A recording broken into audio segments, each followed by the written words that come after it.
In theatre કેમ થયું? CA નું ચાલતું હતું કારણ કે ફેમિલીમાંથી પપ્પાનું બહુ ક્લિયર હતું કે આપણે કંઈક આગળ પ્રોફેશનલ ડિગ્રી લેવી છે. મને ધક્કો મારીને એક્ટિંગ કરાવવામાં આવી હતી પહેલા વર્ષે. મેં જે દિવસે મારા પપ્પાને એવું કહી દીધું કે પૈસાનું ટેન્શન ના કરતા આઈ વિલ વર્ક આઉટ અવે. મારે પણ વડાપાઉં ખાઈને સ્ટ્રગલ નથી હોતું. મારે કરવું છે તો મારા દમ પર કરવું છે, મારે સારી ગાડીમાં ફરવું છે, સારા ઘરમાં રહેવું છે, સારા કપડાં પહેરવા છે અને હું મારા દમ પર કરીશ ને આર્ટ ફિલ્ડમાંથી કરીશ. મારા પપ્પા કોન્સ્ટન્ટલી મારા દરેક નાટકમાં જોવા આવતા હતા, પણ દરેક નાટક જોઈને બીજે દિવસ સવારે ઉઠીને કે આ બધું સરસ છે પણ આપણે ભણવા પર ફોકસ કરો.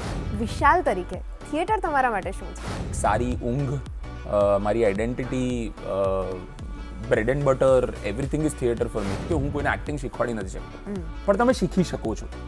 મારા એક્સપિરિયન્સીસથી તમે તમારી મેથડ બનાવી શકો છો. તમે 5-7 વર્ષ થિયેટરમાં સ્ટ્રગલ કરી હોય, ફિલ્મ્સ તો શું છે પછી થઈ જાય, પણ એવું બિલકુલ નથી હોતું. આ મારો પણ એક ભ્રમ હતો. એમ કહેવાય છે કે જો તમારું પેશન જ તમારું પ્રોફેશન બને તો સફળતા અચૂક મળતી જ હોય છે. હવે દરેકની સફળતાની વ્યાખ્યા પોતાની અલગ અલગ હોઈ જ શકે છે. ઘણા લોકો માટે શૈક્ષણિક સફળતા એટલે કે એકેડેમિક એક્સેલન્સ મહત્વની હોય છે, તો ઘણા માટે પોતાનું ગમતું કામ કરવા મળે ને એ જ સફળતા હોય છે.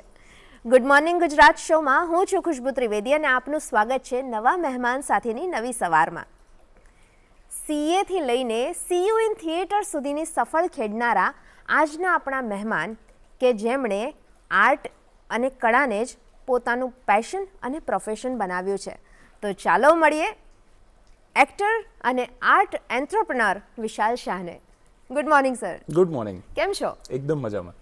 હવે એક સવાલ છે ને મને એવો થતો હોય છે કે કોઈ પણ ગેસ્ટ મારી સામે બેઠા હોય એટલે એમ પૂછું તમારી સવાર યુઝ્યુઅલી કેવી પડતી હોય છે? આજે તો સ્ટુડિયોમાં પડી છે, પણ એક એક્ટર તરીકે અને એક એવા વ્યક્તિ તરીકે જે સી એટલે આંકડાઓની માયાજાળમાંથી એક્ટિંગની માયાજાળમાં આવ્યા છે, તો એમની સવાર કેવી પડતી હોય?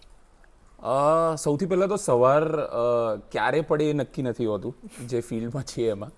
એટલે એ બહુ ડિપેન્ડ કરે કે કઈ રીતનું કામ છે.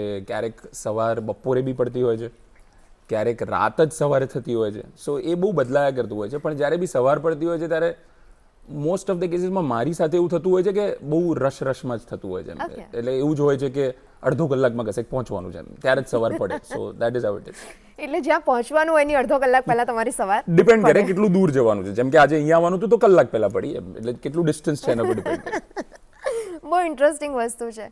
તો આપણે આજની વાતની શરૂઆત કરીએ અને મેં જે સૌથી પહેલાં કીધું કે સીએથી લઈને સીયુ ઇન થિયેટર સુધીની સફર. કરેક્ટ. તો આ સફર કેવી રીતે શરૂ થઈ અને સીએથી સીયુ ઇન થિયેટર કેમ થયું?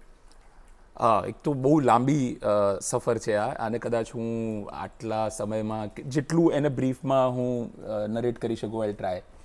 પણ હું જ્યારે કોલેજમાં હતો ત્યારે એટલે I come from Maninagar. So old સિટીના છોકરાઓ માટે મારા વખતે આ બાજુ આવું એટલે હજી પણ ઇનફેક્ટ ઇઝ અ ટાસ્ક એમ, એટલે ઇટ્સ અ બિગ થિંગ. તો મારે જે કોલેજમાં એડમિશન લેવું હતું એ કોલેજમાં એટલે એડમિશન લેવું હતું કારણ કે મારા મિત્રો એ કોલેજમાં જતા હતા. કારણ કે આ બાજુ એકલા આવું અને I was an introvert when I was in school, અને બહુ જ બોલી થતો હતો અને બહુ બોલી નહોતો શકતો, બહુ કમ્યુનિકેટ નહોતો કરી શકતો, એ પ્રકારનો માણસ હતો. અને એ કોલેજમાં આવ્યો તો એ કોલેજમાં એડમિશન લેવા માટે હું થોડાક માર્ક્સ માટે રહી ગયો હતો. તો મને એવું હતું કે આ કોલેજમાં જો હું એડમિશન નહીં લઉં તો ક્યાં જઈશ. અને હું રેન્ડમલી આઈ થિંક 5-6 વાગે સાંજે જ્યારે કોલેજનું પેલું એડમિશન પ્રોસેસ બંધ થવાની હતી, હું ખાલી ઘૂસી ગયો પ્રિન્સિપલની કેબિનમાં અને મેં એમને કીધું કે મને અહીંયા જોઈએ છે. તો એમને કીધું તને કંઈ બીજું આવડે છે તો આપણે કન્સિડર કરીશું. એટલે મેં કીધું ક્રિકેટ. તો એમને કીધું કે ના, ક્રિકેટની સીટ ઉપર તો અપાઈ ગયું છે એડમિશન. બીજું કે એક્ટિંગ આવડે છે? એમને સામેથી આવું પૂછ્યું. સો આ હું એક્ઝેક્ટ આવી રીતે એટલે કહી રહ્યો છું કારણ કે this is how acting came to my mind. હું બિલકુલ બી નાનપણથી એક્ટર બનવા માંગતો હતો કે મને એક્ટર થવું હતું, એવું કશું જ નહોતું મારા મનમાં. આવું એમને એ વખતે પૂછ્યું અને આને હું શરૂઆત કહી છે એ વસ્તુની. અને મેં કહી દીધું કે હા, હું એક્ટિંગ કરી શકું છું. ને એ વખતે મેં કંઈક બાબુરાવની મિમિક્રી કરીને બતાવી દીધી ને કદાચ એમને એ વખતે કોઈ હતું નહીં એમની પાસે અને મારે અહીંયા જ જવું હતું, એટલે મને એડમિશન આપી દીધું. પણ this is how theatre happen to me. બીજે દિવસે એવું થયું કે મારા જે 2 મિત્રો માટે હું એ કોલેજમાં ગયો હતો એમને એનઓસી લઈને બીજી કોલેજમાં શિફ્ટ થઈ ગયા. Oh my God. તો હું રહી ગયો ત્યાં એકલો. એટલે પછી મારો સહારો કોઈ જ નહોતું, કશું જ નહોતું. હું કોલેજ બી નહોતો જતો, થોડું જતો તો નહોતો જતો, એવું બધું ચાલતું હતું. એમાં એક દિવસ એક પ્રોફેસર આવીને કીધું કે એક્ટિંગની સીટ ઉપર એક છોકરો આવ્યો છે, તો યુથ ફેસ્ટિવલ આવી રહ્યું છે, તો તમારે નીચે આવવું પડશે. So then I was forced into acting. મને ધક્કો મારીને એક્ટિંગ કરાવવામાં આવી હતી પહેલા વર્ષે. એ વર્ષે મારી જોડે મારું પહેલું એક્સપિરિયન્સ હતું પ્રેમ ગઢવી સૌમ્ય જોશી સાથે, મારું પહેલું નાટક હતું. એ કરતાં કરતાં હું થોડો બોલતો થયો. મને એ વખતે આ બધી નથી ખબર પડતી. એ વખતે તો એવું જ હતું કે ભાઈ એટેન્ડન્સનો ચક્કર નથી, એટલે આઈ pushed my self towards it. બીજા વર્ષે એવું થયું કે કોલેજમાંથી સપોર્ટ પણ મળવા માંડ્યો, છોકરીનું અટેન્શન મળવા માંડ્યું. તો એ વખતે તો એવું જ હોય કે ભાઈ ચલો we are doing something good, એટલે થિયેટર કન્ટિન્યુ કર્યું. ત્રીજા વર્ષે મજા આવવા માંડી અને બીજું કંઈ આવડતું નહોતું એ વખતે. આ બધા દરમિયાન નીચે સબપ્લોટમાં મારું સીએનું ચાલતું હતું, કારણ કે ફેમિલીમાંથી પપ્પાનું બહુ ક્લિયર હતું કે આપણે કંઈક આગળ પ્રોફેશનલ ડિગ્રી લેવી છે. તો હું સીએ કરતો હતો, મેં એની એન્ટ્રન્સ ક્લિયર કરી, ઇન્ટર કરતો હતો, હું આર્ટિકલશિપ ચાલુ કરી. આ બધા દરમિયાન 4th 5th યર એમકોમ મને કરાવવામાં આવ્યું કોલેજ દ્વારા, કારણ કે તું જતો રહીશ તો થિયેટર કોણ કરશે કોલેજમાં, એટલે મેં એમકોમ કર્યું. સો દેન ધીરે ધીરે બધું શિફ્ટ થઈ ગયું. Theatre became the base and everything else was secondary. મારા પપ્પા કોન્સ્ટન્ટલી મારા દરેક નાટકમાં જોવા આવતા હતા, પણ દરેક નાટક જોઈને બીજે દિવસ સવારે ઉઠીને કે આ બધું સરસ છે પણ આપણે ભણવા પર ફોકસ કરો. તો હું બંને કરવાનો ટ્રાય કરતો હતો. 5 વર્ષ જ્યારે કોલેજમાં થિયેટર કર્યું અને વળીને જોયું તો મને એવું લાગ્યું કે બીજું બધું તો ઠીક, હું માણસ તરીકે બદલાઈ ગયો. હું અત્યારે જે રીતે આ તમારી જોડે વાત કરું છું, કદાચ એ વખતનો વિશાલ આટલી વાત પણ ના કરી શકત. તો મને એવું લાગ્યું this has help me in gaining a personality, making me different person. હું અલગ વ્યક્તિત્વ મારું આખું બદલાઈ ગયું છે. તો મને તો હવે મારે થિયેટર પરસ્યુ કરવું છે. પણ અગેન સવાલ એ જ આવે કે ફેમિલી અગ્રી નહીં કરે. અને બહુ જ સ્ટ્રગલ પછી 2 વર્ષ પાર્ટ ટાઈમ થિયેટર કરતો હતો, સીએ પણ કન્ટિન્યુ કર્યું, ફાઇનલની એક્ઝામ સુધી પહોંચી ગયો. આઈ વોઝ જસ્ટ 1 એક્ઝામ અવે ટુ ક્લિયરિંગ માય સીએ. પણ ત્યાં સુધી એટલું એક્સ્ટ્રીમ પર આવી ગયું હતું કે હવે મારાથી નથી થતું. આમાં મને ઇન્ટરેસ્ટ નથી પડી રહ્યો. મને રાતના જે રિહર્સલ છે અને રાતના કેટલી પર જે બેસવાનું છે, ભાઈબંધો જોડે નાટકની વાત કરવી છે, એમાં મને વધારે ઇન્ટરેસ્ટ પડે છે. એવું નથી કે મને આમાં ઇન્ટરેસ્ટ નથી પડતો એટલે એમાં ઇન્ટરેસ્ટ પડી રહ્યો છે. મને આમાં જ ઇન્ટરેસ્ટ પડે છે. આ વસ્તુ હું કન્વે નહોતો કરી શકતો મારા પપ્પાને. અને બહુ બધી સ્ટ્રગલ પછી અલ્ટિમેટલી મેં એમને એક દિવસ કીધું અને એમને કીધું કર વાંધો નહીં, પણ યુ મેક શ્યોર દેટ, કારણ કે મને એવું લાગે છે મા બાપને કોઈ પણ બાળક આવું કંઈ કરવા માંગતો હોય, આપણને નોર્મલી એવું હોય છે એ એજ પર કે મમ્મી પપ્પા મારું ભલું નથી ઈચ્છતા. નોર્મલી એમને કન્સર્ન હોય છે, કારણ કે એમને આ ફિલ્ડ વિશે જાણ્યું હોય છે, આપણે કરતાં વધારે જોયું હોય છે. મેં જે દિવસે મારા પપ્પાને એવું કહી દીધું કે પૈસાનું ટેન્શન ના કરતા, આઈ વિલ વર્ક આઉટ અવે. મારે પણ વડાપાઉં ખાઈને સ્ટ્રગલ નથી કરવું. મારે કરવું છે તો મારા દમ પર કરવું છે, મારે સારી ગાડીમાં ફરવું છે, સારા ઘરમાં રહેવું છે, સારા કપડાં પહેરવા છે, અને હું મારા દમ પર કરીશ ને આ જ ફિલ્ડમાંથી કરીશ. આવું બોલી તો દીધું, પણ પછી then the struggle started and he agreed to it. અને પછી સ્ટ્રગલ એ શરૂ થઈ કે હવે આ કરીશ કઈ રીતે. તો અમદાવાદમાં મને એવું લાગ્યું કે દેર was nobody at that point of time and in fact right now also કે જે કોમર્સ અને આર્ટને ભેગું કરી શકે. તો મારું જે લર્નિંગ હતું, જે એજ્યુકેશન હતું, મારી જે સમજણ હતી અને આર્ટ સાથે જે મારું ઇન્ટરેક્શન જેટલું થયું હતું, એ બંનેને ભેગું કરીને મેં એવું વિચાર્યું કે હવે હું કંઈક એક પોતાની થિયેટર કંપની ચાલુ કરું, એક વર્કશોપ ચાલુ કરું. એવું કરતાં કરતાં આખી સફર જે મેં એકદમ બ્રીફમાં તમને કીધી, it was I think almost I'm talking about 9 long years, but this was the whole journey from where I decided that I'll go professionally on this. તમારી વાત પરથી એટલું ચોક્કસ એવું સમજાય વિશાલ કે જે આપણે નસીબમાં લખ્યું હોય ને એ કોઈક રીતે પહોંચી જ જતું હોય છે. નિમિત્ત તમારા મિત્રો બન્યા તમને અહીંયા પહોંચાડવા માટે, અને પછી ત્યાંથી એ લોકો નીકળી ગયા, એમનો રોલ પૂરો થયો. એટલે નાટકની જેમ જ તમારો રોલ પૂરો થાય તમે મંચ નીકળી ગયા, છોડી દો છો. એવી જ રીતે તમારા મિત્રોએ એડમિશન લીધું અને પછી એ લોકો નીકળી ગયા, પણ તમને તમારો વે મળી ગયો. ખૂબ સરસ જર્ની છે. અને જ્યારે તમે સીએ કરતા હો, ફાઇનલ સુધી પહોંચ્યા હો અને ઘરેથી એમ કહેવાનું હોય કે હવે મારે આ નથી કરવું, એટલે ક્યાંય નિષ્ફળતા નથી દેખાતી, તો પણ એ છોડવું ઘણું અઘરું હોય છે. But you did it. અને થિયેટર કદાચ આ જ શીખવાડે છે કે તમને જે ગમે છે ને એ તમે કરો. તમને ગ્રૂમ આટલું બધું કરે છે, તમને કોન્ફિડન્સ અલગ પ્રકારનો આપે છે. બિલકુલ. So that is amazing journey. So મારો બીજો પ્રશ્ન એવો આવવાનો હતો કે થિયેટર તમારા માટે શું છે? જો કે એનો જવાબ તમે મને આપી દીધો છે, તો પણ મારે એ પૂછવું છે તમને કે હવે આટલા વર્ષો તમને આમાં થઈ ગયા, તમે હવે તો લોકોને ટ્રેન કરો છો, 20,000+ સ્ટુડન્ટ્સ તમે ટ્રેન કર્યા છે, પ્રયોગશાળા જેવી અદ્ભુત જગ્યા તમે બનાવી છે, અને પ્રોડક્શન હાઉસ પોતાનું છે, ઘણું બધું કરો છો પ્રોફેશનલી. પણ પર્સનલી વિશાલ તરીકે થિયેટર તમારા માટે શું છે? I think the right word to put it is ઓળખાણ, આઈડેન્ટિટી. હવે તો થિયેટર મારા માટે આઈડેન્ટિટી છે. એટલે હવે બે એટલું ભેગું થઈ ગયું છે વિશાલ અને થિયેટર કે ખાલી વિશાલને કદાચ કોઈ ઓળખશે નહીં થિયેટર વગર. એટલે મને એવું લાગે છે રાઇટ વર્ડ ઇઝ કે મારા માટે તો હવે શું કહેવાય, એક સારી ઊંઘ, મારી identity, bread and butter, everything is theatre for me. અને સમથિંગ દેટ ઇઝ પેલું એક કહેવાય ને કે દરેક વ્યક્તિનો એક આઈડલ હોય કે જેને કોન્સ્ટન્ટલી ફોલો કરતો. મારા માટે થિયેટર એઝ અ હોલ એ થઈ ગયું છે કે આઈ એમ કોન્સ્ટન્ટલી પરસ્યુઇંગ એન્ડ ફોલોઈંગ કે હું કઈ રીતે આને બેટર કરી શકું. મારી જે સમજણ છે, આવડત છે થિયેટરમાં, એને હું કઈ રીતે બેટર કરી શકું. So I am just constantly looking up to it all the time. So being a theatre actor અને being a film actor also, correct. So એ બંનેની અંદર ડિફરન્સ શું હોય છે એ તમે કહો, પછી એના પછી મારો બીજો સવાલ પૂછીશ તમને. બહુ ડિફરન્સ હોય છે. એટલે ઇન ટર્મ્સ ઓફ બંનેની ભાષા સરખી છે પણ બંનેનું વ્યાકરણ અલગ છે. એટલે સૌથી સારી વસ્તુ સારી રીતે આને જો પ્રેઝન્ટ કરવું હોય તો આવી રીતે હું પ્રેઝન્ટ કરી શકીશ. જો થોડું એનાલાઇઝ કરીને કહું તો એક નોર્મલી છે ને એવું પર્સપેક્ટિવ હોય છે દરેક વ્યક્તિનું કે તમે થિયેટર કર્યું હોય તો તમે ફિલ્મ્સ તો કરી જ શકો. કે તમે 5-7 વર્ષ થિયેટરમાં સ્ટ્રગલ કરી હોય, ફિલ્મ્સ તો શું છે પછી થઈ જાય, પણ એવું બિલકુલ નથી હોતું.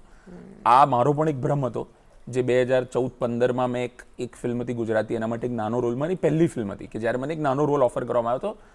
એ પહેલાં મેં બહુ બધા જુનિયર રોલ્સને એવું કર્યું હતું, પણ આમાં મને થોડુંક વધારે ડિટેલમાં કામ કરવા મળ્યું. મને ફ્લોર ઉપર જઈને રિયલાઇઝ થયું કે this is a very different process in a way in your mind. ત્યાં આગળ થિયેટરમાં એવું હોય છે કે હું 1 મહિનો મેં એક્સટેન્સિવ રિહર્સલ કર્યા. શોના દિવસે મારી પાસે 1 કલાક કે 2 કલાક હોય છે શરૂથી લઈને એન્ડ સુધીનું, એને બહાર કાઢવા માટે. ફિલ્મમાં મેં શરૂ કર્યું એટલામાં કોઈકે કીધું કે લાઇટ નથી બરાબર, રીસેટ કરો, આને ચેન્જ કરો, આ કેમેરાને થોડોક, એટલે મારે બધું પાછું હોલ્ડ કરવાનું. Then I have to wait again. પછી પાછું 5 મિનિટ પછી કે ચલો હવે ટેક.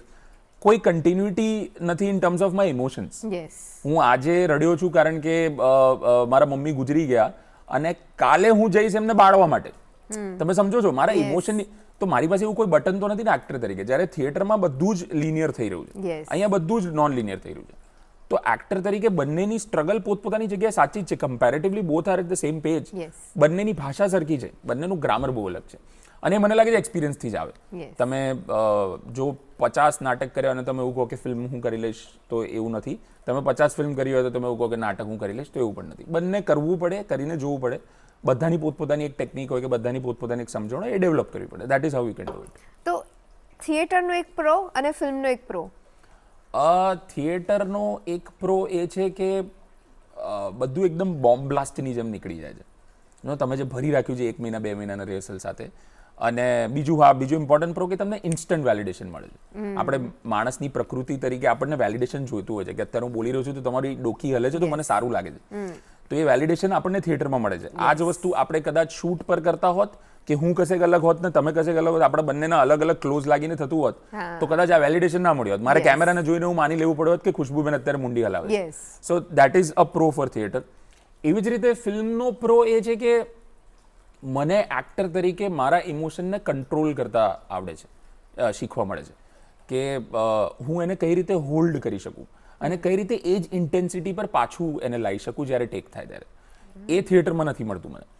એના લીધે ફાયદો એક વ્યક્તિ તરીકે એ થાય છે કે રિયલ લાઈફમાં પણ જ્યારે મને કોઈ ગાડીમાં કટ મારીને જાય ને મને ગુસ્સો આવે ને તો મારી ત્યાંની એ વસ્તુ મને અહીંયા હેલ્પ કરતી હોય છે કે હું કઈ રીતે એ મોમેન્ટમાં હોલ્ડ કરી લઉં અને પછી ઓફિસ જઈને બધો ગુસ્સો કાઢી નાખું. કારણ કે ત્યાં કાઢવાનો કોઈ પોઈન્ટ નથી. આપણે નોર્મલી તરત રિએક્ટ કરી દેતા હોઈએ. અને બીજું ફિલ્મનો એક પ્રો એ પણ છે કે તમારું લિસનિંગ બહુ બેટર થઈ જતું હોય છે. તમે કોન્સ્ટન્ટલી સાંભળતા હો છો because you are trying to do give and take if you have a co-actor. But these are the pros of film and theatre. That's nice. અને તમે બહુ સાચી વાત કીધી કે જ્યારે રિએક્શનની વાત આવે આપણે રિસ્પોન્સ નથી કરતા, આપણે રિએક્ટ કરતા હોઈએ છીએ. અને ફિલ્મમાંથી એ શીખવા મળે કે તમારે રિએક્શન ક્યાં નથી આપવાનું. અને થિયેટરમાંથી એ શીખવા મળે કે ક્યાં રિસ્પોન્સ કરવાનો છે. સો એનું બેલેન્સ બહુ સરસ રીતે લાઈફમાં પણ કરી શકાય. તો લાઈફની જ્યારે વાત કરતા હોઈએ અને થિયેટરની વાત કરતા હોઈએ તો થિયેટર, તમે કીધું કે તમે કોઈ જ તમારો પ્લાન નહોતો એક્ટિંગમાં આવવાનો. ક્રિકેટના તમે માણસ છો, તમે આપણે જેમ વાત કરીએ એમ તમે બધા જ વર્લ્ડ કપ જોવા માટે ટ્રાવેલ પણ કરો છો. સો તમને માણસ તરીકે કેવી રીતે ઘડ્યા થિયેટરે? બહુ બધું છે આમ તો જોવા જઈએ તો, પણ જો આમ પોઈન્ટ બાય પોઈન્ટ મૂકું તો માણસ તરીકે એક તો મને ફીલ કર્યો થિયેટરે. હું એમ્પથી જેને કહેવાય કે કોઈની સાથે કોઈને કંઈ થયું હોય કે કોઈની સાથે કંઈ થઈ રહ્યું હોય. હું પહેલાં રડતો નહોતો. એટલે પેલું હતું કે જેવું નોર્મલી હોય ને કે ફિલ્મો અને પુરુષ તરીકે પેલું એક આઈડેન્ટિટી જે બનાવી દેવામાં આવી છે કે પુરુષો તો રડે જ નહીં એમ. તો એ આઈડેન્ટિટી મને રિયલાઇઝ થયું કે બહુ ફેક આઈડેન્ટિટી છે, મારી આગળ મૂકી દેવામાં આવી.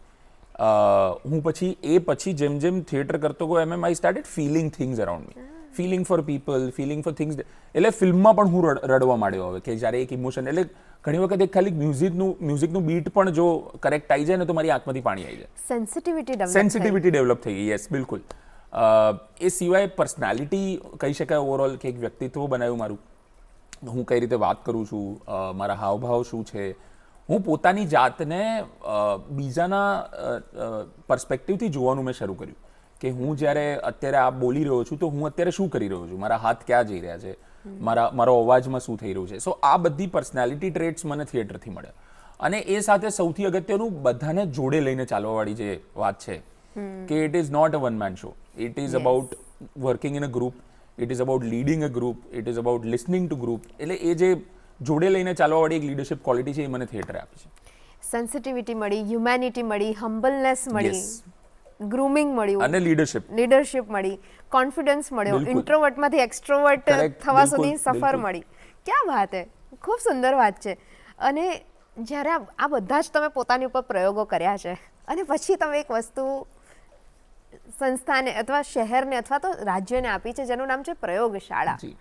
તો પ્રયોગશાળા ક્યાંથી આવી અને પ્રયોગશાળા પાછળનો વિચાર શું હતો? સો પ્રયોગશાળા બેઝિકલી એવું હતું કે મેં જેમ કીધું એમ આપણે જે સફરમાં જ્યાં સુધી પહોંચ્યા હતા કે થિયેટર પ્રોફેશનલી કરવાનું ચાલુ કર્યું. ઘણા બધા કમર્શિયલ નાટક કર્યા, પણ મને હજી બી એવું ફીલ થતું હતું કે મારે જે કરવું છે એવું કંઈ નથી થઈ રહ્યું અને કમર્શિયલી વાયેબલ પણ નથી થઈ રહ્યું એઝ એન એક્ટર જ્યારે હું કામ કરતો ત્યારે. એટલે મને થયું કે મારે એક્ટિંગને હજી વધારે સારી રીતે શીખવી છે. અને ત્યારે મેં કશેક વાંચી લીધું કે તમારે કઈ વસ્તુ શીખવી હોય ને તેને શીખવાડવાનું ચાલુ કરવું. એટલે that is how I started conducting workshops. કે હું વર્કશોપ કરીશ તો મને સામે 5 સવાલ આવશે, તો એ 5 સવાલમાં કદાચ હું પણ વિચારીશ કે હા યાર આ પણ હોઈ શકે, તો આને કઈ રીતે હું જવાબ આપું. એટ ધ સેમ ટાઈમ હું પણ મારી જાતને સવાલ કરીશ કે આ કઈ રીતે હોઈ શકે. સો વર્કશોપ્સ લેવાની ચાલુ કરી. વર્કશોપ માટે હું અલગ અલગ જગ્યા હાયર કરીને કામ કરતો હતો અમદાવાદમાં, રેન્ટ આઉટ કરતો હતો ને એવી રીતે કરતો હતો. અને એ જ દરમિયાનમાં મારું પૃથ્વી થિયેટર જવાનું થયું અને મિત્રો જોડે બેઠો હતો હું ત્યાં આગળ, કેફે છે પૃથ્વીની બહાર ત્યાં આગળ. અને પૃથ્વી ઓલવેઝ મુંબઈ જાઓ તો થિયેટરવાળા માટે એવું છે કે પૃથ્વી. તો એક એ પણ હતું મગજમાં કે યાર આવી એક જગ્યા અમદાવાદમાં હોવી જોઈએ. પોતે બનાવી છે એવું ક્યારે નહોતું, પણ એક આવી અમદાવાદમાં જગ્યા હોવી જોઈએ એવું થોટ હતો. અને ત્યારે મેં ત્યાં શશી કપૂર ને જોયા, એ વ્હીલચેરમાં બેઠા હતા ત્યાં આગળ અને એ આમ હાથ રાખીને બેઠા હતા. મને હજી બી એ વિઝ્યુઅલ મગજમાં આવે છે ઘણી વખત. પણ અને ત્યાં ખૂણામાં બેઠા હતા, કોઈ એમને નોટિસ નહોતું કરતું, બધાને ખબર હતી કે શશી કપૂર છે અહીંયા. અને બસ એ જોયા કરતા હતા બધાને. અને આખી જે એનર્જી હતી આજુબાજુ એકદમ પેલી ચાની કેટલી પર કેવી એનર્જી હોય એવી એનર્જી છે. અને એ માણસ બહુ શાંતિથી ત્યાં આગળ સ્થાયી ભાવમાં બેઠો છે ને આ બધું જોઈ રહ્યો છે ને ખબર નહીં એમને શું આનંદ હતો કે શું હતું. પણ એમને આ પરિસ્થિતિમાં જોઈને મને એવું થયું કે મને જ્યારે હું ઘરડો થઈ જાઉં ને તો આવો એક અંત જોઈએ છે કે હું કોઈક આવી મારી પોતાની જગ્યા છે ત્યાં આવી રીતે આજુબાજુ લોકો એ સ્પેસને એન્જોય કરતા હશે અને હું ત્યાં આગળ કદાચ આવી રીતે બેઠો હોઈશ. એ લેવલનું સેટિસ્ફેક્શન. બિલકુલ. સો બસ એ રીતે વિચાર્યું. અને પછી એટ ધ સેમ ટાઈમ એવો થોટ પણ હતો કે અમદાવાદમાં જેટલી બી જગ્યાઓ છે એમાં આવી જગ્યા નથી કે જે કમર્શિયલી અને આર્ટિસ્ટિકલી બંને જગ્યાએ બેલેન્સ કરે છે. આ બધા થોટ ભેગા થઈને એવો જસ્ટ વિચાર આવ્યો કે આવું કંઈક કરવું છે. એક બંગલો હતો જૂનો અને મિત્રો જોડે વાત કરી કે યાર અહીંયા કંઈક કન્સ્ટ્રક્શન કરીને આવું કંઈક બનાવીશું. અને પૂછ્યું કે શું નામ રાખીએ, અને બધાએ કીધું કે તું બહુ એક્સપેરિમેન્ટ, એટલે અલગ અલગ નામ આવ્યા કે ફોર્થ વોલ ને આ તે. મેં કીધું યાર આ બધું બહુ કોમન છે કે આપણે અલગ શું કરી શકીએ એમ. અને મારો એક ફ્રેન્ડ છે NIDનો, એને જસ્ટ મને એમ જ કીધું કે તું એક્સપેરિમેન્ટ શું કરવાનો છે. એટલે મેં કીધું હું એક્સપેરિમેન્ટ્સ કરીશ, મને ખબર નથી શું, but this is an experimental space and I am going to do experiments with what I am going to do. So he said then call it પ્રયોગશાળા. એટલે મને એ નામ હિટ કરી ગયું એ મોમેન્ટમાં અને એ નામ પાડી દીધું. એટલે બીજે દિવસે સવારે CN માં એક મિત્રે એને કીધું કે લોગો બનાવી દે, એને લોગો બનાવી દીધો. એને શું લોગો બનાવ્યો મેં જોયો નહીં, શું નામ રાખ્યું એ જોયું નહીં, and we just started working on that. So મારું સ્ટ્રોંગલી એવું બિલીફ છે દરેક વસ્તુ માટે, હું જે બી કરી રહ્યો છું એના માટે, કે નામ સારું રાખવાથી નામ નથી થતું, તમારા કામથી થાય છે. એક્ઝેક્ટલી. એટલે પ્રયોગશાળા રાખ્યું ને પ્રયોગશાળા ના વર્ક કર્યું હોત તો કોઈને અત્યારે ખબર ના હોત. સાચી વાત. પ્રયોગશાળા ઓળખાય છે કારણ કે એના કામ માટે, ને હવે નામ પણ સારું છે એટલે લોકોને યાદ આવે છે. હા, અને ખાલી વિજ્ઞાનના પ્રયોગો જ હોય એવું જરૂરી નથી. જીવનના પ્રયોગો અને થિયેટરના પ્રયોગો પણ હોઈ જ શકે છે. અને બહુ જ હવે એ દેખાય કે હવે બહુ થોટફુલ નામ હતું, ભલે તમે મસ્તીમાં રાખી દીધું છે, પણ એ બહુ થોટફુલ નામ છે અને ઘણા બધા લોકો માટે હવે એ હિટ પણ કરી રહ્યું છે ને કામ પણ કરી રહ્યું છે. વિશાલ, તમારી સાથે વાત કરવાની ખૂબ મજા પડી રહી છે, પણ અત્યારે કાર્યક્રમમાં એક નાનકડા વિરામનો સમય થયો છે. તો દર્શક મિત્રો, તમને પણ વાતો કરવાની ઘણી મજા આવતી હશે, સાંભળવાની મજા આવતી હશે, તો અહીંયા જ રહેજો, ક્યાંય જતા નહીં. મળીએ છીએ વિરામના પહેલે પાર. દર્શક મિત્રો, ગુડ મોર્નિંગ. વિશાલ શાહ સાથે વાત થઈ રહી છે અને એક્ટિંગની ઘણી બધી વાતો થઈ રહી છે, એમની થિયેટર જર્નીની પણ વાતો થઈ રહી છે. તો ચાલો કન્ટિન્યુ કરીએ એમની સાથે વાતો. સર, ફરી એકવાર સ્વાગત છે તમારું શોમાં. Thank you. તમે પ્રયોગશાળાની આટલી સરસ વાત કરી બ્રેક પહેલાં. હવે બીજા પ્રયોગોની વાત કરીએ તમારા જીવનમાં જે તમે કરી રહ્યા છો. જી. એ પ્રયોગો છે તમે છોકરાઓને બધા લોકોને જેને શીખવું છે, થિયેટર શીખવું છે ને તમે શીખવાડો છો. તો જ્યારે તમે થિયેટર શીખવાડો છો એમાં શું શીખવાડો છો? ઓકે, સો બેઝિકલી જસ્ટ એક તમને કોન્ટેક્સ્ટ એનું આપું તો એક થિયેટર કંપની છે ઇન્ડી પ્રોડક્શન્સ, જે અમે રન કરીએ છીએ, અને થિયેટરના એક્ટિંગ વર્કશોપ છે Rangayan. So Rangayan means your first step on the stage, Rangayan. તો રંગાયન જે વર્કશોપ છે એ બહુ ઓપન ફોર ઓલ વર્કશોપ છે અમદાવાદમાં જે થાય છે, કે જેમાં કોઈ પણ, જેની 57th બેચ અમે હમણાં કરી, એટલે 57 વખત એ થઈ ચૂકી છે છેલ્લા, અમે આઈ થિંક 2016થી ચાલુ કરી, એટલે 10 વર્ષમાં અમે 57 બેચેસ એની કરી. I think longest running workshop છે. So that workshop is for open for all, for anybody, જેવું તમે કીધું એમ, કે કોઈને થિયેટર કરવું છે, એક્ટિંગ કરવી છે, અને ખાસ કરીને એવા લોકો માટે કે જે બિગનર્સ છે, જેને ક્લેરિટી નથી કે હું થિયેટર એક્ટિંગ પરસ્યુ કરી શકું કે નહીં. એને શરૂ કરવાનું કારણ એક બીજું, જેમ મેં કીધું એમ, કે એ હતું કે મારે શીખવું હતું. એટ ધ સેમ ટાઈમ એવા લોકો માટે હતી જેવો હું હતો, કે જેને ક્લેરિટી નથી કે આ થશે કે નહીં, આને પ્રોફેશનલી કરી શકાય કે નહીં, હું કરી શકું છું કે નહીં. સો એની ડિઝાઇન માત્ર એટલી જ છે. એમાં અમે તમને કોઈને, હું બહુ સ્ટ્રોંગલી એ બિલીવ કરું છું કે હું કોઈને એક્ટિંગ શીખવાડી નથી શકતો, પણ તમે શીખી શકો છો. મારા એક્સપિરિયન્સીસથી તમે તમારી મેથડ બનાવી શકો છો. So Rangayan workshop is specifically for that. એમાં અમે ફોકસ કરીએ છીએ કઈ રીતે, કારણ કે મેજોરિટી જે લોકો આવતા હોય છે અમદાવાદના, એટલે અમારે ત્યાં એજ ગ્રુપ 16 થી લઈને હમણાં લાસ્ટ બેચ હતી એમાં સાંભળ્યું 62. સો એવા લોકો આવે છે કે જે પેશનમાં કદાચ કરવા માંગતા હતા પણ ના કરી શક્યા જીવનના પ્રોબ્લેમ્સને લઈને, અને હવે પાછું કમબેક કરવા માંગે છે. તો એ લોકો પર અમે માત્ર એટલી જ વસ્તુ પર ફોકસ કરીએ કે એમને બેઝિક્સ ખબર પડે, એમને આઈડિયા આવે કે એ કેટલું કરી શકે છે, કેટલું છે અંદર, અને એમને રિયલાઇઝ થાય કે acting in theatre is not what you see. Undoing process વધારે હોય છે rather than doing process with them.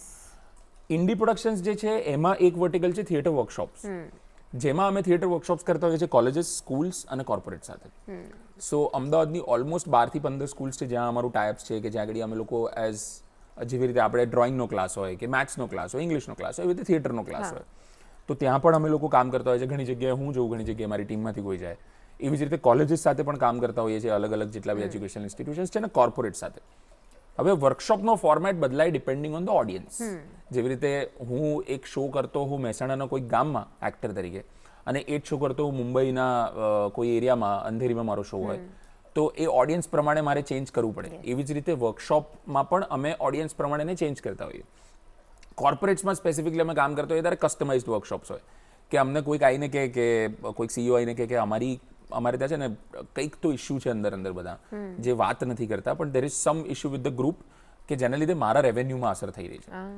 So then I use theatre to kind of work out activities, કે જેમ કે એક ઇમ્પ્રોવ એક્ટિવિટી એવી કરી મેં એમની જોડે, આખો દિવસ કામ કર્યું, એન્ડમાં એક એવી ઇમ્પ્રોવ, અને I am saying this out of, એટલે આવું થયેલું છે. હું એક્ઝેક્ટલી એ જ વસ્તુ, હું ઓફકોર્સ કંપનીનું નામ નહીં લઈ શકું, પણ મને ત્યાં આગળ ઇમ્પ્રોવમાં રિયલાઇઝ થયું કે બધાને પ્રોબ્લેમ ઇન્ટરનલી નથી, સીઈઓ સાથે છે. જે એક્ટિવિટીથી રિયલાઇઝ થયું, જે સીઈઓને પણ રિયલાઇઝ થયું, મને પણ રિયલાઇઝ થયું, અને બધાને રિયલાઇઝ થયું કે there is no internal conflicts. સીઈઓએ મને હાયર કર્યો તો એ લોકોના પ્રોબ્લેમ સોલ્વ કરવા માટે, રિયલાઇઝ થયું એ જ પ્રોબ્લેમ છે આ બધા માટે. And there was a very healthy interaction around it, and that got resolve slowly and gradually. So કોર્પોરેટ્સમાં અમે આ રીતની વર્કશોપ્સ કરતા હોઈએ. જ્યારે કોલેજીસમાં કામ કરતા હોઈએ ત્યારે બહુ ડિપેન્ડ કરે કે કોલેજને કઈ રીતે એને જોવી છે. એટલે ઘણી કોલેજીસમાં અમે એ રીતે કામ કરતા હોઈએ કે એમને એવું જોઈએ છે કે છોકરાઓ થિયેટર શીખે, એક્ટિંગ શીખે. એટ ધ સેમ ટાઈમ ઘણી કોલેજીસમાં એવું છે કે એમની પર્સનાલિટી બેટર થાય, કે ઇન્ડક્શન પ્રોગ્રામ્સ હોય, એમાં અમે લોકો વર્કશોપ કન્ડક્ટ કરવા જઈએ, કે ભાઈ 90 જણા નવા છોકરાઓ આવ્યા છે, just do an induction, just do a group building with them.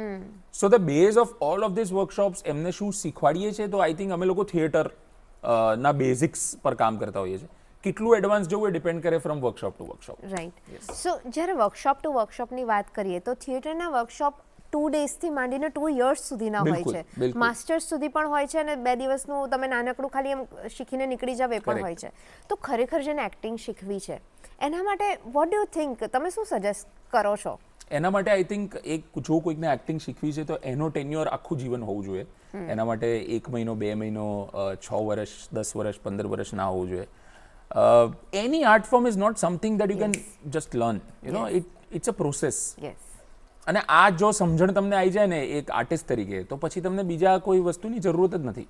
તમને ના કોઈ વેલિડેશનની જરૂર છે, તમને ના એન્ડ પ્રોડક્ટની જરૂર છે. કારણ કે તમને એ જો હિટ કરી ગયું કે આ તો બધું પ્રોસેસ જ છે. પ્રોડક્ટ તો બધું કોમર્સમાં છે કે ભાઈ આ મેં 9 to 9 કર્યું તો મારા કેટલા પગાર CTC કપાઈને શું આવ્યું, એ કોમર્સમાં હોય, યસ. એ આર્ટમાં ના હોય. એટલે ત્યાં હું વેલિડેશન કે પૈસા કે મારા બોસે કીધું કે વાહ બહુ સરસ કર્યું, I am not looking for those things.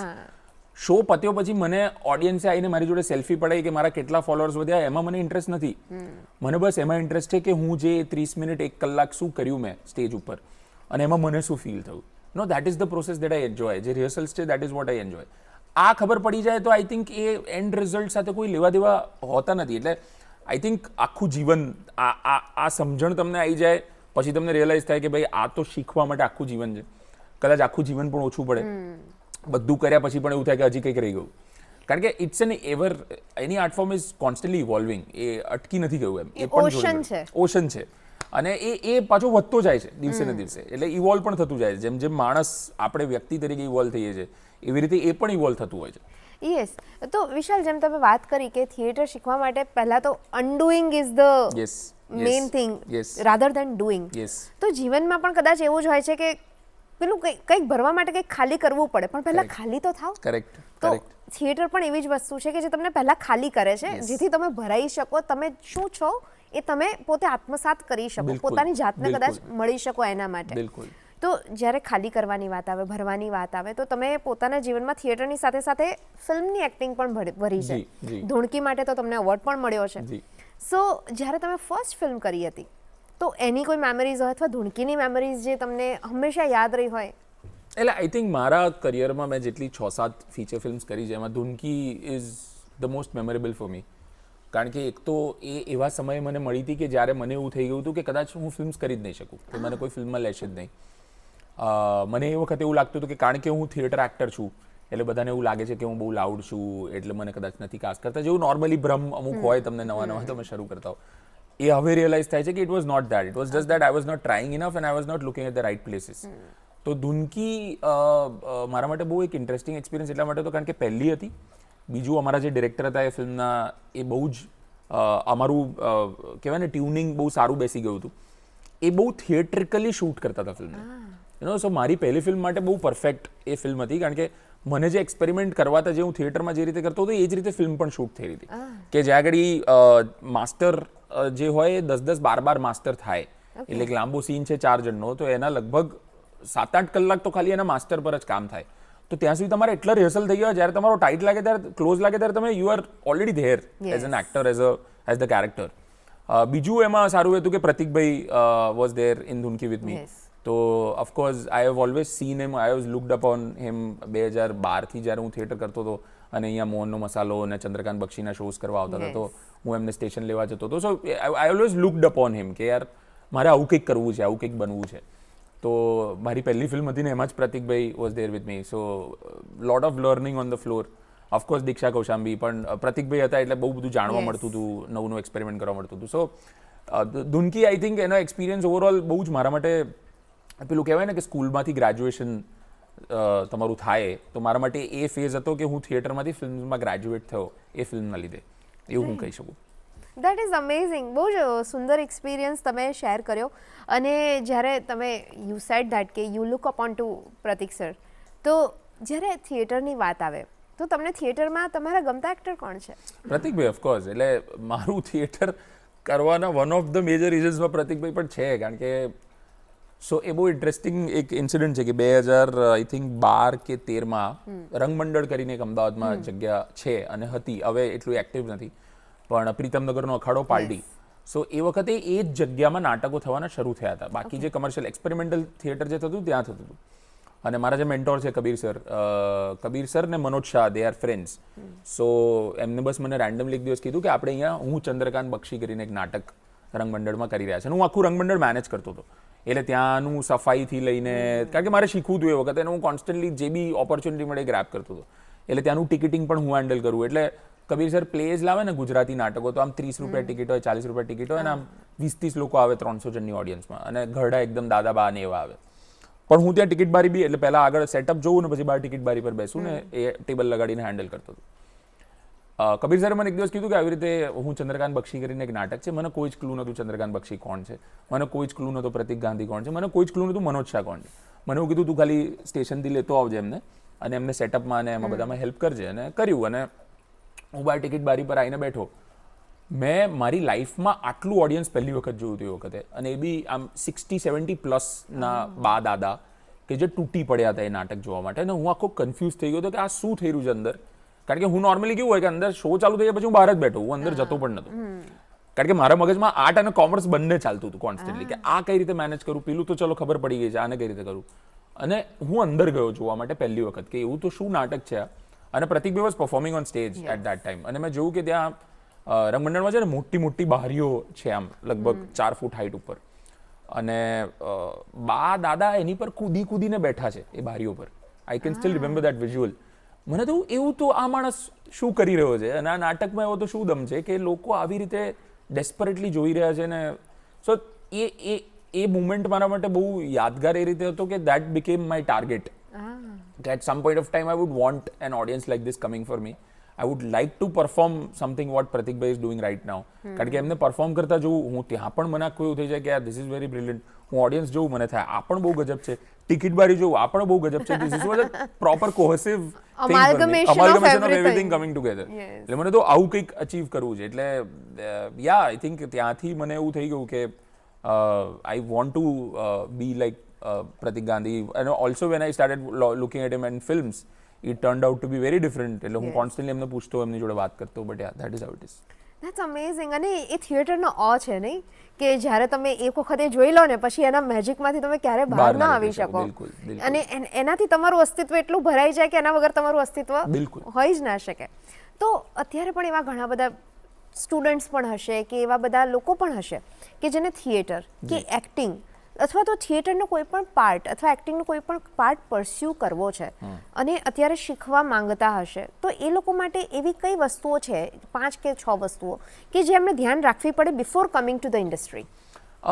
એક તો સૌથી પહેલા પેલું છે કે ટાર્ગેટ્સ લઈને ના આવો. વેન આઈ સે targets I mean outer targets. કે લોકો આવે છે તો એવું વિચારીને આવે છે કે આનાથી હું કોન્ટેન્ટ બનાવીશ જેનાથી મારા ઇન્સ્ટાગ્રામના ફોલોઅર્સ વધશે. સો તમે શું કરી રહ્યા છો? તમે ટાર્ગેટ જ આખો એવો સેટ કરી રહ્યા છો જેને આની જોડે કોઈ સંબંધ જ નથી. તો તમે આવો તો અહીંયા એ પર્સપેક્ટિવથી આવો કે મારે પોતાનો એક ગ્રોથ જોઈએ છે, પોતાની એક નવી આર્ટ ફોર્મ સાથેનું એક્સપ્લોરેશન જોઈએ છે. So that is number 1. Number 2, એટલે અપેક્ષાઓ ના રાખો. That is something very major.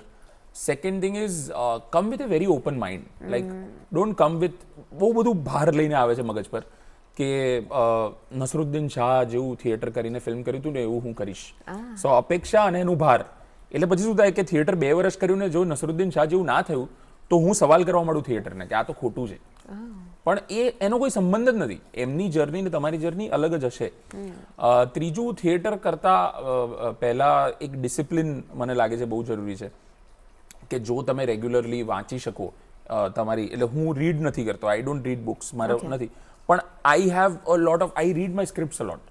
તો એટલું તો તમારામાં હોવું જોઈએ કે તમે રોજ સવારે એટલીસ્ટ છાપું વાંચતા હો કે એવી કોઈ તમે ટેવ રાખી શકો તો જ્યારે થિયેટરમાં આવતા તમે આખા ગભરાઈ ના જાઓ કે આ શું ચાલી રહ્યું છે. તમે જો વાંચી ના શકો તો એટલીસ્ટ તમે સાંભળવાની તમારી ટેવ હોવી જોઈએ કે તમને સાંભળતા આવડવું જોઈએ. આટલા બેઝિક્સ હોય તો I don't think there should be a problem. પછી તો થિયેટર બાકી બધું તમને આપી જ દે છે, પછી તો એ તમને શીખવાડી દેતું હોય છે. બિલકુલ. તો જ્યારે આપણે તમે વાત કરી કે બર્ડન લઈને ના આવશો જી, તો પછી એટલે થિયેટર ખાલી કરવા પડે છે કેમ કે બહુ બધો ભાર લઈને આવે છે, બહુ બધી અપેક્ષાઓ લઈને આવે છે. ને સ્પેશિયલી અત્યારની વાત કરીએ ને વિશાલભાઈ, તો પેલી short term success, overnight success જે થિયેટરમાં તમને નથી મળવાની, બિલકુલ એ તમને ઘડે છે, બિલકુલ, અને તમને પછી બનાવે છે. અને તો જ્યારે અત્યારના લોકોને, અત્યારના સ્ટુડન્ટ્સને, તો એવું નથી કે કોઈ એજ ગ્રુપ, પણ અત્યારની જે એજ છે, અત્યારનો જે સમય છે, એ સમયને લઈને અત્યારે બધાને એવું જ થતું હોય કે જે ટાર્ગેટ સેટ કરવાની તમે વાત કરી ને કે ઇન્સ્ટાગ્રામના ફોલોઅર્સ વધી જશે, તો ઇન્ટેન્શન જે છે ને એ intention is all together wrong. Why you are coming here, એ જે તમારી વાત પરથી ખબર પડે કે તમારે ઘડાવવું છે, તમારે બનવું છે, તમારે શીખવું છે, બિલકુલ. તમારે માણસ તરીકે શીખવું છે, માણસ તરીકે ગ્રો થવું છે, તો તમે આવો. બિલકુલ. અને એ એન્ડલેસ પ્રોસેસ છે. Yes. તમે 2 દિવસના કે 20 દિવસના કે 2 વર્ષના વર્કશોપમાં તમે એવું વિચારશો કે કોર્સમાં તમે એવું વિચારશો કે હું અહીંયાથી બહાર નીકળીને મને બીજે દિવસે કરોડો રૂપિયાની ફિલ્મ મળી જશે અથવા તો કરોડો ફોલોઅર્સ મળી જશે. ઇટ્સ નથી possible. It is not going to happen, અને રાઈટ? થઈ પણ જાય. આઈ એમ નોટ સેઇંગ કે ના થાય, પણ તમે એના માટે આ નહોતું કર્યું, એ યાદ એક્ઝેક્ટલી, ધ રાખજો. ઇન્ટેન્શન બિલકુલ. શુડ નોટ બી ધેટ, બિલકુલ બિલકુલ. રાઈટ? સો જ્યારે આપણે ફિલ્મની, થિયેટરની આટલી બધી વાતો કરી છે, સો મને એવું જાણવાની ચોક્કસ ઈચ્છા થાય કે એવી કઈ વસ્તુઓ છે, તમે લખો પણ છો, તમે પ્લેઝ લખો છો, ઓફકોર્સ કમર્શિયલી લખો જી, છો, પણ જી, તમે લખો છો, જી. તો લખવામાં તમને શું મજા આવે? શું લખવું સૌથી વધારે ગમતું હોય છે? મને સૌથી પહેલા તો જ્યારે ડેડલાઇન હોય ત્યારે લખવાની બહુ મજા આવે. બાકી મારાથી લખાતું નથી. અને પણ જો મને સ્પેસિફિકલી જોનરેની વાત કરીએ તો મને સસ્પેન્સ અને થ્રિલર વધારે અપીલ કરતું હોય છે લખવા માટે. એટલે એવું થઈ જાય છે ઘણી વખત, મારી ટીમ મને કહેતી હોય છે કે હું સાદું બી લખવાનું હોય ને એમાં બી કંઈક થ્રિલ એડ કરી દેતો હોઉં છું. એટલે એ લોકો કમ્પ્લેન કરે કે આ તો સિમ્પલ વસ્તુ છે, તમે આમાં બધે સસ્પેન્સ લાવવાનો ટ્રાય ના કરો. કારણ કે મને એવું ગમે કે પુલ બેક્સ આવે, કે પાછળથી કંઈક વસ્તુ જે પહેલાં આવી હતી એ ફરીથી રિપીટ થાય, એટલે કનેક્ટ થાય વસ્તુ ઓડિયન્સ માટે. મને ગમે કે સ્લોલી એન્ડ ગ્રેજ્યુઅલી સ્ટોરી બનતી હોય, પ્રૂવ થતી હોય, ધીરે ધીરે બનતા કંઈક બનતું હોય.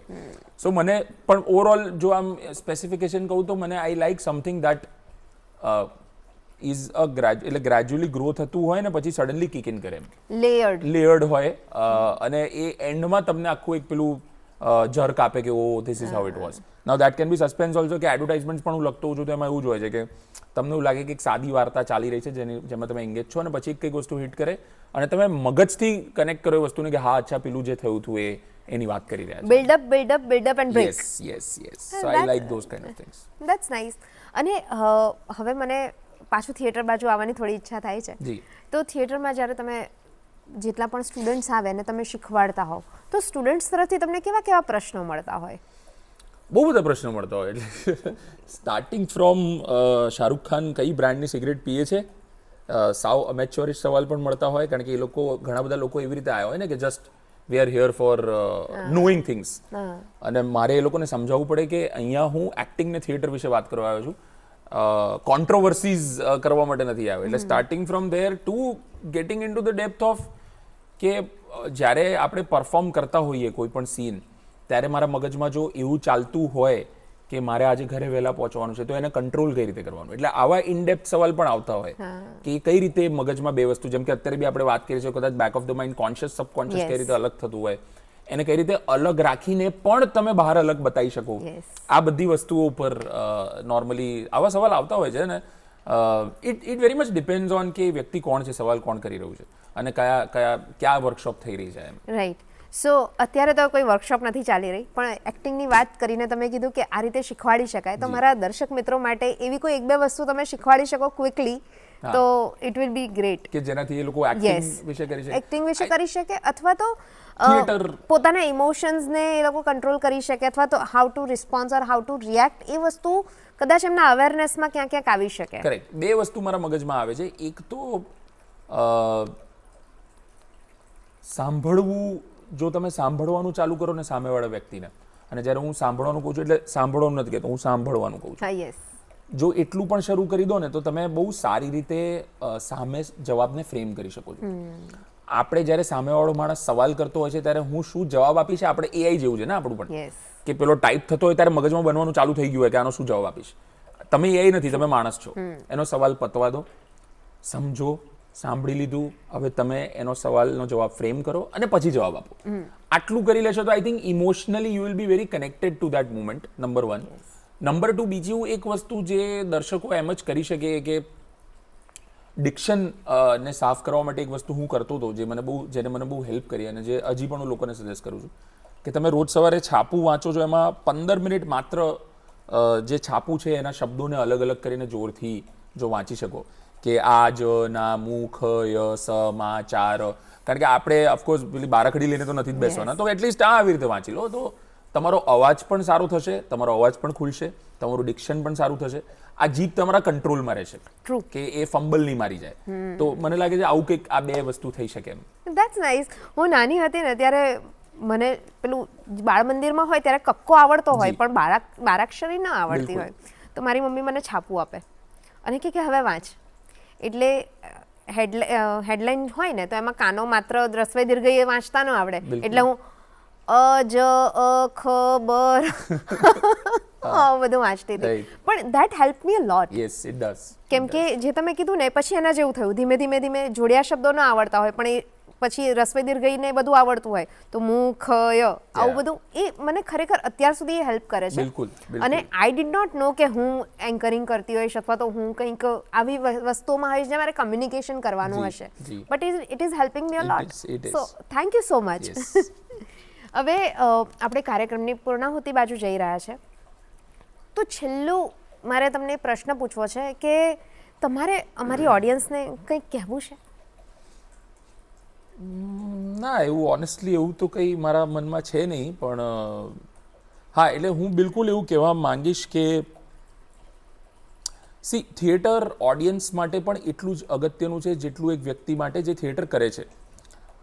તમારા જીવનમાં બહુ જ બધું તમે કોમર્સમાં અટવાયેલા છો, જ્યાં તમારી એક 9 to 9 જોબ છે, આ બધા સાથે not just theatre, any art form, theatre of course is the best option કારણ કે એની અંદર બધા જ આર્ટ ફોર્મ સમાય છે, પણ આવું કંઈક જોડે એક ઇન્ટ્રેક્શન રાખશો ને તો તમારું જીવન બહુ સારું રહેશે. અને આ હું કારણ કે થિયેટરવાળો છું, કારણ કે મને એવું જોઈએ છે કે મને ઓડિયન્સ મળે, મારી ટિકિટો વેચાય એટલે નથી કહી રહ્યો. હું એટલા માટે કહી રહ્યો છું કારણ કે મેં આ એક્સપિરિયન્સ કર્યું છે મારા મિત્રો સાથે, મારે ત્યાં જે ઓડિયન્સ આવે છે એમની સાથે, કે એ લોકો જે જીવનની જેટલો બી ત્રાસ છે કે જેટલા બી પ્રેશરમાં જીવે છે, જ્યારે એ લોકો મારું નાટક જોવા આવે છે, હવે એ નાટક ઘણી વખત ખરાબ પણ હોય છે, ઘણી વખત સારું પણ હોય છે, પણ એ જે એક હ્યુમન ઇન્ટ્રેક્શન હોય છે ને એક સ્પેસમાં બેસીને એક નાટક જોવાનું, અને જ્યારે હું નાટક જોવાની વાત કરું છું એટલે હું પ્રયોગશાળા જેવી જગ્યાની વાત કરું છું, હું ઠાકોરભાઈની વાત નથી કરતો. આઈ એમ નોટ સેઇંગ કે ઠાકોરભાઈ વાળું ના કરો. હું એક નાની સ્પેસમાં બેસીને જે આપણે જે મિત્રો સાથે બેસીને વાત કરતો હોય એ વાળો જે એક્સપિરિયન્સ છે એની વાત કરી રહ્યો છું. એક ઓપન માઇક પણ હોઈ શકે, એક સ્ટેન્ડઅપ કોમેડી પણ હોઈ શકે, કંઈ પણ એ જે એક્સપિરિયન્સ જે તમે ફીલ કરીને જાઓ છો ને, ઘરે લઈને જાઓ છો ને, એ તમારું આખું અઠવાડિયું સુધારી દે છે, અને ઘણી વખત તો મહિનાઓ. તો આપણે 649 રૂપીઝ મહિનાના નેટફ્લિક્સ પર ખર્ચી શકીએ, આપણે 700 રૂપિયા ધુરંધર પર ખર્ચી શકીએ, તો મને લાગે છે અમે લોકો પ્રયોગશાળામાં 200 રૂપિયા લઈએ છીએ. તો અને સાથે આવ્યું હશે તો અમે ચા પણ આપીશું તમને, પણ આવો નાટકો જોવા આવો, બસ એટલું કહીશ. નાટકો જોવા જોઈએ, અને એ ખરેખર તમને રિલેક્સ પણ કરે છે ને એવી વસ્તુ તમારા મગજમાં કરે છે ને કે તમને પોતાને નહીં ખબર હોય કે how it change your wiring. બિલકુલ. એ નાટકો એટલે જેવી મેં વાત કરી કે થિયેટરે વ્યક્તિ તરીકે મારું વ્યક્તિત્વ સુધાર્યું, આઈ થિંક ઓડિયન્સમાં પણ એ વસ્તુ ઇમ્પેક્ટ કરે છે. તમારી એમ્પથી ઓડિયન્સ તરીકે બી વધે છે જ્યારે તમે નાટકો જોવો છો, એ રેપ્લિકેટ થાય છે બંને. અને અત્યારના જમાનામાં એની જરૂર છે, સેન્સિટિવિટી અને એમ્પથીની. બિલકુલ બહુ જ અત્યારે તો બહુ જ વધારે જરૂર છે. તો નાટકો એમાં ઘણી હેલ્પ કરી શકે છે. ને તમે જે વાત કરી ને કે બહુ સરસ વાત કરી કે કોમર્સ પાર્ટ તો છે, પણ લાઈફમાં એક આર્ટ ફોર્મ હોવું બહુ જ જરૂરી છે, જેનાથી તમે વ્યક્તિ તરીકે ખીલી શકો, તમે માણસાઈને સમજી શકો, તમે માણસત્વને સમજી શકો. બિલકુલ. વિશાલભાઈ, તમારી સાથે વાત કરીને આજે ખૂબ મજા પડી, ને હજી પણ મારે વાતો કરવી છે, પણ સમયની થોડીક મર્યાદા છે. તો દર્શક મિત્રો, તમને વાતો કરવાની ખૂબ મજા આવી હશે, તો વિશાલભાઈને થેન્ક યુ કહીએ, દર્શકો વતી અને મારા વતી પણ થેન્ક યુ સો મચ. આજે તમે અહીંયા આવ્યા, અમારી સાથે આટલી સરસ વાતો કરી, thank you so much. Thank you. દર્શક મિત્રો, આ વાતચીત તમને કેવી લાગી અમને ઈમેલ કરીને તમારે જણાવવાનું છે. અમારું ઈમેલ આઈડી શું છે ફટાફટ લખી લો. goodmorninggujratshow@gmail.com. આની ઉપર તમારે મને ઈમેલ કરવાનો છે અને કહેવાનું છે કે આ શો તમને કેવો લાગ્યો. તમારો કોઈ પ્રતિસાદ હોય, તમારું કોઈ સજેશન હોય, એ પણ તમે અમને ત્યાં મોકલી શકો છો. અને હવે આટલી સરસ થિયેટરની વાત થઈ છે, એક કામ કરીએ, થોડું મ્યુઝિક પણ સાંભળી લઈએ. અઘોરી મ્યુઝિકનું એક સરસ મજાનું ગીત તમારા માટે હું અહીંયા મૂકીને જાઉં છું. આપણે મળીશું આવતા એપિસોડમાં. ત્યાં સુધી મને રજા આપો. નમસ્કાર. तेरे अंश है खुद दुख भंजन, मेरे कष्ट को काट दे, कष्टि को सार दे, धर्म का ज्ञान दे शंकर. तेरे गले में डोले मणिधर, तेरे चरणों में झुकते सभी गण. दानव और देवी देवता पूजा करते भी मेरे बोले शिव शंकर. जागो शिवम घुंघरू का गंगम बाजे, डोले गंगम बाजे, डमरू डमडम. अरे सदा शिवम बाजेंगे हम, रटेंगे हम तेरा नाम जब जब. अरे बोले उड़ती रात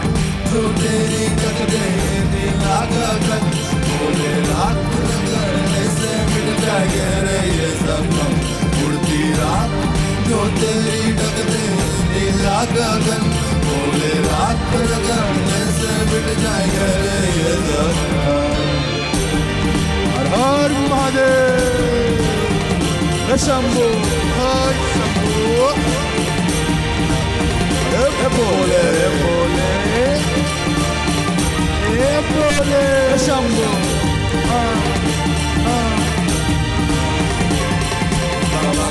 गोरी दुनिया राखी गोरी सब शान में राखते खेल सुहोड़ी ऐसा शोहरत मन लागे फुटी गोरी रुद्राक्ष गले में देखो आगे पीछे मोरे राजा का नारा लगाओ तो जग सारा कांपे राम का सहारा है शिव ने सवारा निकाल कमाल जो हर जगह जाके हो नाग गले के डोले मेरे नाक से थोड़े बोले पर चाला की जो चाली आगे पर से आगे बोलो कैलाश से शिवम चट्टा में लिए हो गम डमरू संग बजाओ संग बोलो बम बम बम बम उड़ती आँख जो तेरी टकरे नीला गगन बोले आँख रगड़ने से मिट जाए रे जख्म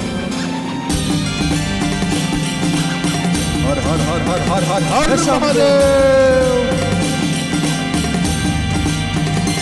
बोले जय जय महाकाल बोले शंभू हाँ हाँ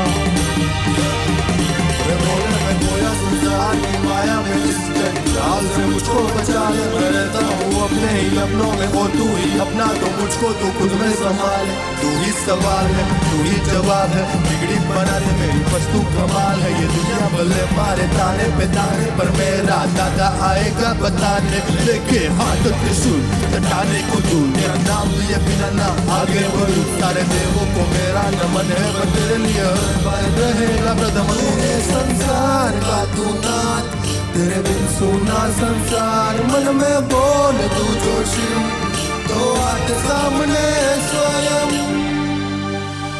वे बिन बोले क्या जीना रे बोले जीने में रखा क्या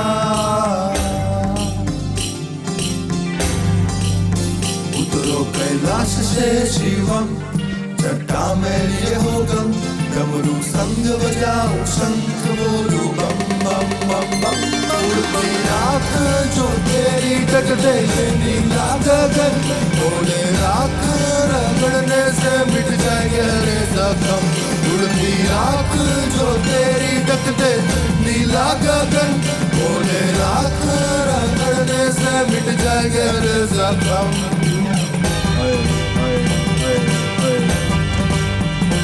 शंभू हर हर हर महादेव बोले जय हो महाकाल शंभू हा हा हा हा हा बोले